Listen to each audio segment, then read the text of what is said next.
Pedro Santana es un personaje controversial. Lo fue cuando participó en la Guerra de Independencia y encabezó el ejército de la República Dominicana para lograr la separación de Haití. Y lo fue al tomar decisiones como presidente de la República que implicó, por supuesto, la pérdida de las vidas de ciudadanos héroes de República Dominicana, pero también lo fue cuando tomó la decisión de anexar la República Dominicana al Imperio Español y quitarle la soberanía que República Dominicana había conquistado. Pedro Santana, después de muerto, murió en 1864, siguió siendo controversial.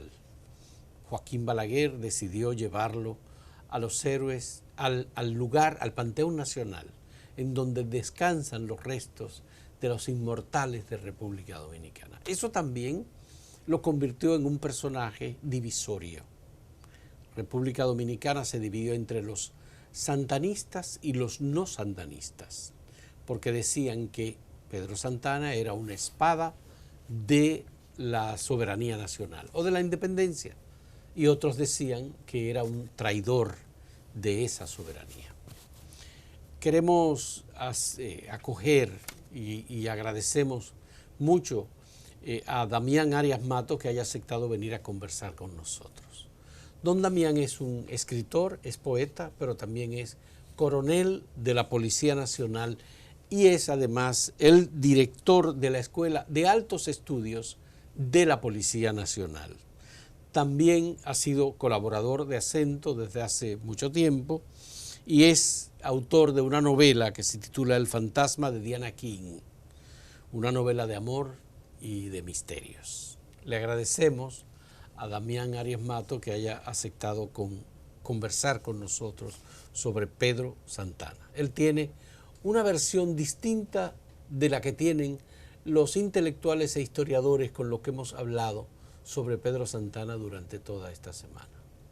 Muchas gracias, Damián, por aceptar esta conversación. Yo sé que tú quieres hacer una introducción antes de que conversemos con preguntas y respuestas. Gracias a usted, gracias a Acento, que nos permite hablar de Pedro Santana.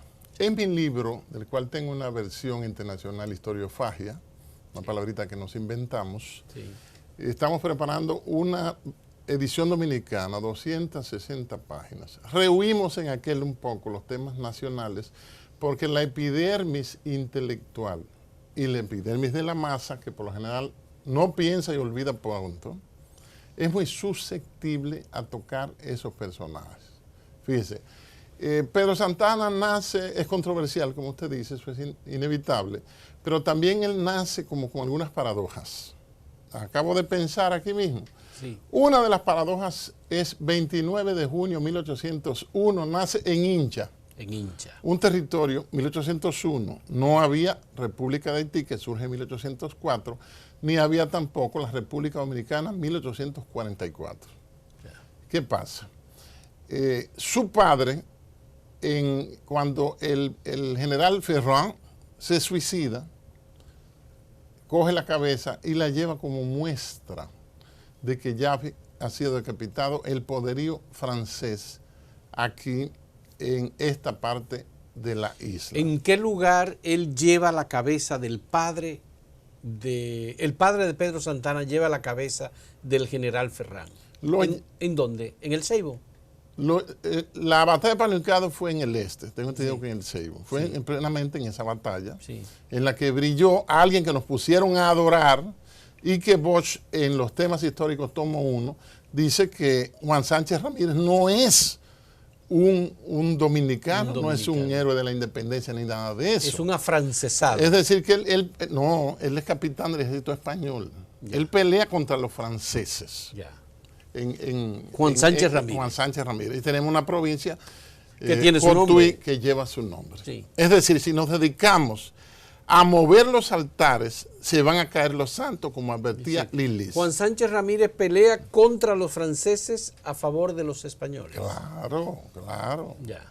Y los franceses habían perdido la batalla que le habían dado los esclavos procedentes de África en la zona de Haití. Exacto. que lo declararon independiente que ese en elemento, 1804. Que ese elemento, aunque acordamos que lleva a ser un introito, yo sabía que usted no iba a cumplir con eso.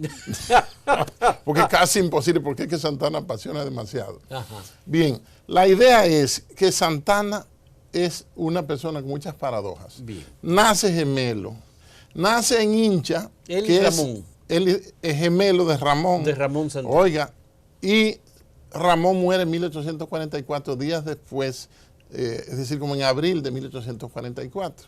Es decir, gemelo, nace en Hincha. Y Hincha es uno de los 4 territorios, 4.000 kilómetros cuadrados aproximadamente, que Generalísimo Trujillo le cede a Haití en 1936-37. Luego de eso fue que vino el famoso corte.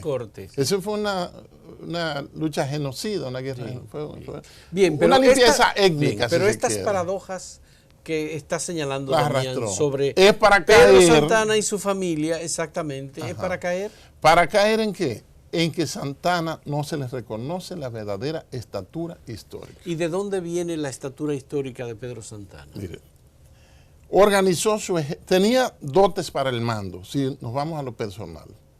Organizó su ejército, vino con 2.000 hombres desde el este, había gente de Higüey, del Ceibo, Atomayor, y supongo que el camino también se le agregarían algunos, 2.000 hombres. Él pagaba su nómina de su ejército. Era un ejército suyo personal, a su servicio. Los ejércitos nacionales en las guerras restauradoras o guerras de independencia o guerras de liberación nacional siempre tienen ese carácter informal, porque no había un Estado para hacer una nómina de un ejército formal. Hay toda una historia a propósito del esfuerzo de Juan Pablo Duarte de conquistar personas que le apoyaran en su idea de independencia de la República Dominicana. Pedro Santana visita el Ceibo, habla con Ramón Santana, el hermano de Pedro Santana, y le pide apoyo. Ramón Santana dice, sí, te podemos ofrecer apoyo, pero el que es importante para tus propósitos es mi hermano. Es mi hermano Pedro Santana, que es el que conoce el tema militar, el que se ha entrenado, y él te puede ayudar. Pero Pedro Santana dice, yo puedo participar de ello si me permiten a mí ser quien dirija. Eso. Porque él tenía ambiciones. Bien, Pedro Santana parece que descubre que hay otros que tienen ideas distintas de las de Juan Pablo Duarte. Y a quien se alía, en realidad, es a un personaje con el que él va a desarrollar una comunicación y un entendimiento con Tomás Bobadilla y Briones, que es la persona que igualmente no creía en la independencia dominicana, lo mismo que Pedro Santana, porque ellos entendían que República Dominicana como país independiente no sobreviviría a las presiones de Haití por un lado, de Francia por otro lado, de Estados Unidos. Y el supuesto interés de España también. Y de España también. Mire, estamos en hacer una digresión histórica es problemática. Sí. Porque los motores de explosión de los vehículos sube un pistón mientras el otro baja. Entonces, cuando usted sube un personaje, de una vez se piensa que se está bajando a otro. Ahora bien, la historia tan manipulada, tan traída por los pelos, tan casi fabulosa e irracional de la República Dominicana, donde hay más generales que para libertar a China, donde hay más batallas que para libertar, qué sé yo, a Rusia, tiene 17 millones de kilómetros cuadrados. Es decir, todo eso va haciendo y construyendo un imaginario popular. La gente se le pregunta, dice, Santana, ese era un diablo. Porque el problema no es si son buenos, si son malos. Carlos Marx dijo, la historia debe ser contada sin odios, pero también sin amor. Estaba releyendo ayer el libro, documentos básicos, fundamentales de la historia de la República Dominicana, de Wenceslao Vega. Pero ¿qué problema comete el pecado común de los historiadores? Adjetivizar, poner calificativos. Desde que ponen negro, infame, funesto, traidor, caudillo, incluso militar. La palabra militar aquí tiene una implicación negativa, aunque en Estados Unidos es una implicación honorable en otros países. Eso dice de Santana. Entonces se ponen brillo, santidad, desprendimiento, Duarte. etcétera, etcétera. Dicen que es Duarte. Señores, tenemos que subir a Santana a su posición que le sale, porque era una batalla, eran asuntos bélicos. Y el que peleó la guerra de independencia en la parte inicial fundamentalmente fue Santana. Bien, ¿por qué peleaba Pedro Santana en la guerra de independencia? Esa es una pregunta. Conformación de un Estado, de un nuevo país. Esa era una pregunta que debemos responderla y que vamos a recurrir a Joaquín Balaguer en su libro El Centinela de la Frontera, en un momento cuando retornemos. Bien. Hacemos una pausa con Damián Arias Matos, coronel de la policía, pero poeta, escritor, y ya ustedes han oído que él escribió un libro que se llama Historiofagia. En un momento retornamos.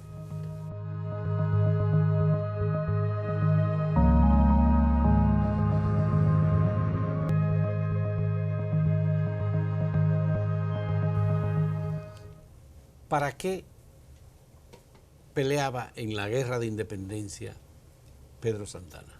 Hay que ver el bestiario político, el escenario político que había. Ahorita usted mencionaba afrancesados, había gente pro-haitiano, había pro-España y Estados Unidos estaba subiendo ya en el escenario global. Ahora bien, ¿por qué se quería una separación de Haití? Hay un detalle que voy a mencionar aquí que yo no he leído en ningún libro. Eso no quiere decir que sea mío y que más nadie lo haya pensado o escrito, que quizá yo no he leído a quien escribió. Usted se lee un documento tan desconocido como el Manifiesto de Independencia, 16 de enero de 1844. Previo al 27 de febrero, que lo que hubo, en mi opinión, fue un incidente, que se escapó un disparo de un trabuco, lo tiraron, hubo un juidero, no hubo muertos, no hubo enfrentamientos, no hubo heridos, no hubo pérdidas materiales. Y eso, Wenceslao Vega en su libro dice que eso fue una revolución que ocurrió la noche anterior. En la noche. 27 de febrero, Palo hincado. 3 de la madrugada, Pedro y Ramón Santana van y toman la comandancia de armas del Ceibo donde vivían y deponen, bajan la bandera haitiana. Vamos a ver cuál de los dos tiene más impacto. El hecho simbólico que se toma arbitrariamente como fase primigenia de la independencia, eso no tiene trascendencia. Más trascendencia tiene el manifiesto 16 de enero de 1844, que los historiadores algunos dicen que no fue, quién fue que lo escribió, pero en un discurso que hay escrito en memoria de eso, del mismo Tomás Bobadilla, dice, yo fui quien redactó el manifiesto de independencia. Ese manifiesto no dice nada, y ahí voy al tema, al meollo, con respecto a la potencia colonial europea, España, sino la independencia o separación, que es la palabra que más me gusta, sí, es la creación de un nuevo Estado, la República Dominicana, cohabitante en la misma isla con el Estado de la República de Haití, que ya había sido fundado 1 de enero de 1804. Es decir, la independencia nuestra no hace mención, esto es grave, a España. Es decir, nos asume como súbditos de la corona española. Si es así, y apuntalamos eso, 1 de diciembre de 1821, la declaración de la independencia efímera, Núñez de Cáceres, que no tuvo apoyo de Bolívar por el agradecimiento que tenía con los franceses, por los restos y las armas que quedaban con los haitianos, que quedaban del general de Clerc aquí en Haití. Sí. Además que los haitianos le dieron apoyo financiero. Exacto. Pero le dieron apoyo logístico. ¿qué es lo que declara Núñez de Cáceres? La independencia del Haití español. O sea, nosotros fuéramos Haití, pero español. Mediatizada esa supuesta independencia bajo la Gran Colombia, que es la gran idea de Simón Bolívar en el Congreso de Angostura en 1819. Sí. Es decir, ¿por qué fracasó esa independencia efímera? 1821, porque no ofreció la libertad a los esclavos como medio de producción, Damián, en esta parte de la isla. También no podemos olvidar a Duarte. Juan Pablo Duarte y los trinitarios. Duarte no hizo nada. Fueron un movimiento, representaron unas ideas muy claras porque fue deportado. Profesor, el gran ausente. Pero Santana deportó a la madre de Duarte, deportó a Duarte, a las hermanas de Duarte. Todos tuvieron que perseguidos. Pero además Santana apresó a Juan Pablo Duarte en Puerto Plata. Y tú sabes, bueno, ahí está toda la historia de cómo se hizo aquel esfuerzo de Matías Ramón Mella por proclamar a Duarte. Y en el Cibao a Duarte se le proclama. ¿Y tú sabes quién emite? Varios pueblos del Cibao. ¿Usted sabe quién emite el decreto echando para atrás esa designación de presidente que hizo Mella? Francisco del Rosario Sánchez. Bueno, porque Francisco... Y otra cosa, sí, cuando lo fusilan... A Sánchez. ¿Quién lo hace padre de la patria? 1891. Lilis. No, pero quien fusila a Francisco del Rosario Sánchez es nada más y nada menos que Pedro Santana. Sí. Quien fusila al general centinela de la frontera, como Antonio lo definió Duvergé. Joaquín Balaguer. Antonio Duvergé es...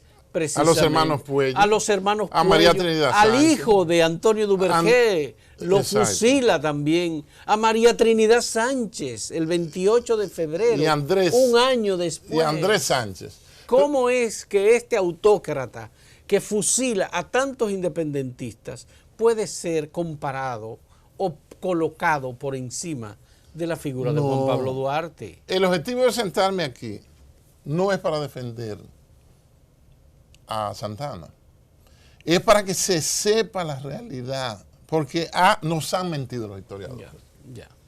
Oiga, los fusilamientos que, oiga, un detallito, 6 de noviembre de 1844 se promulga la primera constitución. Esa constitución hace que el Estado dominicano nazca caminando con dos patas, una el autoritarismo y otra el continuismo político. ¿Por qué? Porque no se consulta al pueblo, no se hacen elecciones para ver quién iba a poner. ¿A quién ponen?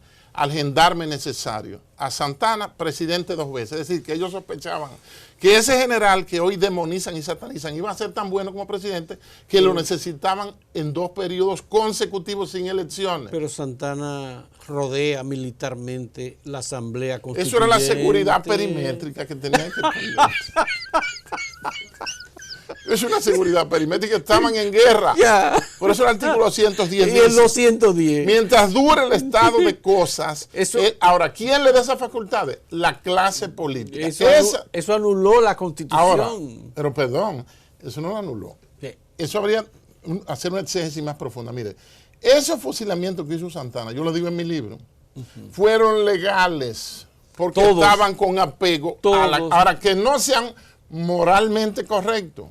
Y eso es otra discusión. Sí, él legalizó, pero peor él legalizó todos sus crímenes. Pero perdón, aquí un señor de Sotana, cuando ya la Constitución del 57, que Santana la pone de nuevo en vigor, aunque él había tumbado a Valverde, porque ¿qué pasa? Los autócratas aquí es lo que han ayudado a avanzar la cosa. Los que han sido muy civilistas los han depuesto, mire.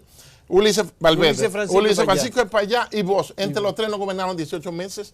¿Te parece que es la macana lo que funciona? No, la idea de Lili, de Pedro Santana, de Buenaventura Báez, de Trujillo. Meta ahí a Cáceres también. Ramón Cáceres también. Que lo presentan como un santico, era un corrupto, entreguista y represivo porque fusilaba. Ahora bien, un señor de Sotana aquí en 1888, con una constitución que no preveía la pena capital, la pena de muerte, tiró el famoso decreto de San Fernando para ejecutar y era un señor de Sotana. Sí. O sea que el decreto de San Fernando, los opositores, ¿para qué?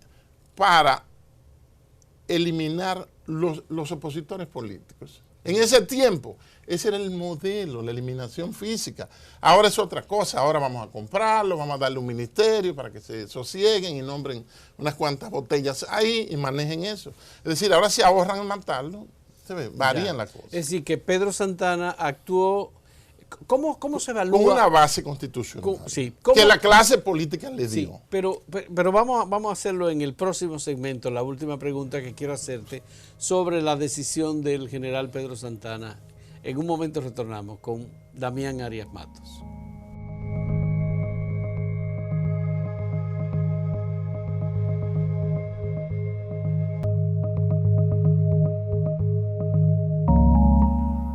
¿Cómo calificar, Damián Arias Matos, los esfuerzos del Lili para, primero, ceder la provincia de Samaná y venderla a los americanos, a los franceses, negociarla y posteriormente entregar la soberanía nacional a España. De Santana, que eso es. De Pedro Santana, que la Pedro entregó. Santana. Sí. Fíjese, se convirtió en el Marqués de las Carreras. Le tenían que dar un título nobiliario. Eso es mandatorio.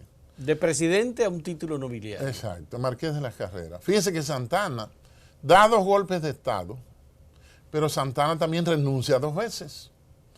Y tiene de vicepresidente a Alfao, y Alfao va a negociar la anexión, porque hay que buscar quiénes son los que firmaron. Lo que pasa es que cargan a Santana y Santana no lo defiende nadie. Ni siquiera yo le estoy defendiendo. Estoy haciendo la función de abogado del diablo. Porque los personajes históricos son personas sujetas a pasiones iguales que las nuestras.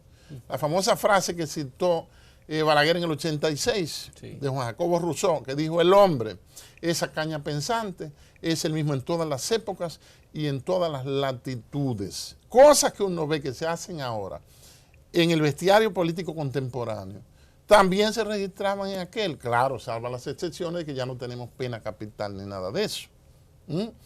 Pero viéndolo en términos objetivos, sin apasionamiento, sin usar, tan pronto el historiador se pone a usar adjetivos calificativos, pierde esencia. Sí, pero digo, la acción de anexar la acción recientemente independiente República Dominicana a España y convertirla parte del reino español. Fíjese, ahí él estaba. ¿Cómo la califica?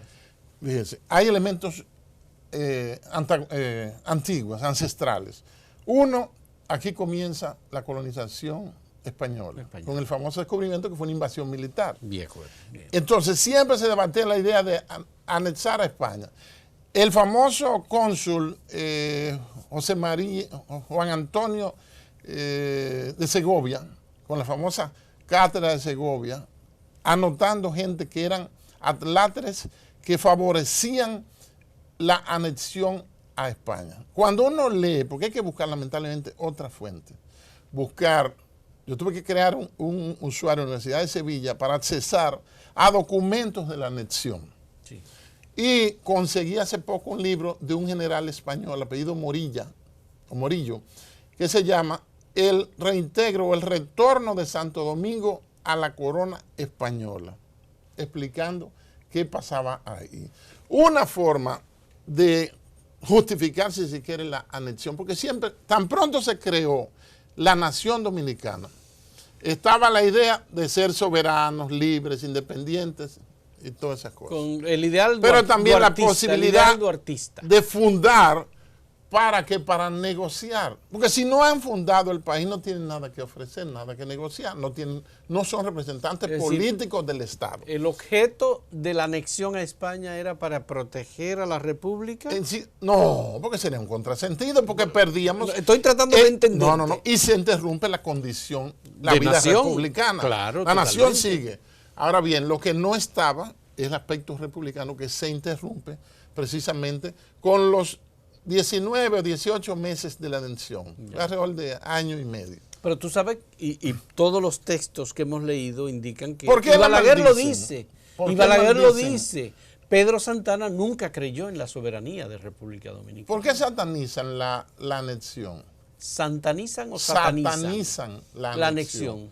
¿Tú crees que fue positiva? ¿Por qué? No. Porque perdimos la soberanía. ¿Por qué la maldicen? Estábamos... Porque le quitaba de sus manos el poder. ¿A quién? A todos los que querían tenerlo. Bueno, pero es normal que un país se independice y haya gente que aspire al poder. Eso es lógico. Sí. Pero esas pugnas estaban aquí. Pero se produjo una guerra de restauración que implicó cientos de muertos y de personas que perdieron la vida en esa guerra, de lo cual Pedro Santana fue responsable. Pero fíjese. Porque él anexó el país. Vuelvo al punto que le dije hace unos minutos.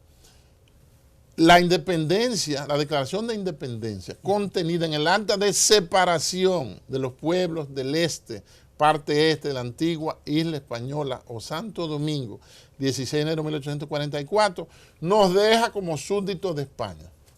Hace muti, no dice nada, pero se refiere a Haití. ¿Tú quieres decir que no hubo anexión? Oiga, ya usted adivinó. si fue tal, lo que hizo fue un reconocimiento de nuestra condición, que éramos súbditos abandonados, pero si hay se un quiere, hecho real, Damián, en una estirada España boba. Pero él pasó de ser presidente de la República a gobernador. Gobernador de la provincia de Santo Domingo. Sí, porque claro. era una provincia de la corona pero española. Fue un acto que se hizo formal pero fíjense, de ceder la soberanía. Había tanta inestabilidad que a Santana lo designa la constituyente del 44, presidente por los periodos 44, 48, 48, 52. Y él no logra terminar el primer periodo con todos los Santana y el material colgante y guardia que tenía. No lo llega a terminar 3 meses antes, tiene que renunciar. Pero eso nada de eso 14 de agosto nada de eso justifica sale. entregar la soberanía a una potencia que estaba aspirando a gobernar. Si hacemos una proyección y comparamos, fíjense, 1861 al 63, no había el orden mundial que hay ahora, no había los organismos de crédito internacionales, el orden geopolítico, ni la palabra geopolítica se conocía en este país. Entonces, si usted ve, hay que ver cuántos más Santana han surgido después de Santana. Bueno, el otro en la práctica era Buenaventura Báez, no, que continuamente pero oiga lo grande. estuvo... Presentan a Santana y a Báez como antitéticos. Sin embargo, Santana renuncia. Entra el presidente Jiménez, el abuelo de León David. Entra, Juan Isidro Jiménez. Y entonces no maneja, porque el terror, que es un motor de la historia, era la posible invasión haitiana que se podría repetir. Y llama el Congreso a Santana para que se encargue del aspecto militar. Y en el 49 él da un golpe de Estado y tumba a Jiménez. Está comprobado que los haitianos colaboraron con los dominicanos que pelearon por la restauración de la República. E incluso Francisco de Rosario Sánchez muere en San Juan de la Maguana, prácticamente entrando por la frontera de Haití. Venía con armas. Pero fíjense que entra, es una paradoja histórica.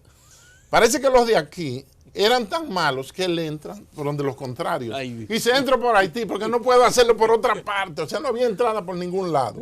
Esa es una de las paradojas que nos han enseñado en estos mentideros de la historia. ¿Tú qué piensas de la figura de Pedro Santana en el Panteón Nacional? ¿Tú crees que está bien? Fíjense, Pedro Santana... Balaguer quiso hacer una de sus jugadas maestras. Fíjense que fue en el 78. Ya él prácticamente se iba. Y entonces lo pone. Pero fíjense que él sacó a Duarte Sánchez y Mella y en el 76 del Panteón y lo lleva al mausoleo para que no se juntaran. Ahora, lo trascendente, lo importante, no es donde esté. Yo soy partidario que lo saquen y creo que sí. Lo van a hacer. ¿Por qué? Porque hay una ignorancia supina de la historia ante la gente que va a decidir sobre eso. Bien. ¿Y dónde tú crees que lo van a hacer? ¿Dónde tú crees que debe ser llevado Pedro Santana? Póngalo donde ustedes quieran. Él hizo su trabajo. Bueno, hay gente que dice que se lo lleven al Ceibo. Que lo pongan que fue el lugar donde si quieren que lo entierren en Santiago, en el Carrizo. Lilisa está en la Catedral de Santiago. Sí. Entonces vamos a comenzar a desenterrar en una especie de exorcismo histórico. No, pero está bien, pero ese está en el Panteón Nacional. Nos vamos a no debe estar ahí. En inquisidores. No, pero no debe ahí estar hay 46 tumbas. Yo voy a visitar ese lugar. Yo trabajo cerca de ahí ahora. Y yo quiero anotar los nombres de los 46. Lo busqué en internet, no lo pude conseguir. ¿Cuáles son los otros que están ahí? Bueno, ahí están los trinitarios. Pero le voy a tirar todos. Que muy poca cosa tuvieron. Ureña, muy poca cosa tuvieron que ver. También. ¿Cómo? Muy poca cosa tuvieron que ver con el proceso de los independencia. Hermanos Puello. Bueno, ahí falta, déjame decirte, que no han traído los restos de Rosa Duarte, que debía estar ahí. Debería estar ahí, pero no está. Incluso tengo entendido. Pero le voy a hacer una pregunta. A ver, sí. El Panteón fue construido en 1740 y en 1956 Trujillo, por la ley 4463, crea lo que llama el Panteón de la Patria. No me gusta el Panteón de la Patria porque parece que la patria está enterrada ahí. Prefiero decir Panteón Nacional, como se dice en Francia, que creo que fue que comenzó. Ahí está gente como De Gaulle, como creo que Auguste Rodin, está Paul Claudel, me parece. Bueno, en ese Panteón van a seguir recibiendo gente. ¿Quién usted cree de los 50 años de vida republicana reciente, historia reciente, dentro de 20 o 30 años Pero lo van los a meter últimos ahí. que entraron, creo que el Pero último... ¿quién va a entrar ahí? De los que están ahora y los que acaban de morir. Ya, no, pero está ¿Quién? bien. Alguien debe Pero calificar Santana para no debe poner. estar ahí, hay que sacarlo. Pregunta, ¿quién van a poner en lugar de Santana? Porque va a quedar una tumba vacía. No, que quede vacía, eso no importa. Tienen que llevar a alguien. Es que no aparece nadie con mérito para ponerlo ahí. Hay muchísimo, pero No, podrían no hay poner a muchísimo. Antonio Duvergé, por ejemplo. Mira, hay además tanto que puede revisarse sobre estos acontecimientos de la historia. Se nos ha acabado el tiempo. Gracias, Damián Arias Matos, coronel Gracias a de la usted. policía, escritor, poeta, historiador, porque tiene una historiofagia importante en donde plantea todo el tema del generalato y el hombre fuerte en la historia dominicana. Historia del autoritarismo dominicano no se ha escrito todavía. No, hay una historia del ¿Quién autoritarismo lo tiene? escrita por un general de la Marina de Guerra, se llama... García Lecón. No, García Lecón no. De los Santos. No, se llama... Eurípides Uribe Peguero. Eurípides Uribe Peguero. Exacto. Ese escribió una historia Yo voy a buscar del ese autoritarismo. libro. Voy a buscar ese que libro. ganó un premio. Y fíjese que lo de escribe un ensayo guardia. histórico. Un guardia, sí. Tú estás reivindicando a los guardias. Y lo satanizaron. Bueno, muchas gracias igualmente a ustedes por la compañía en este diálogo.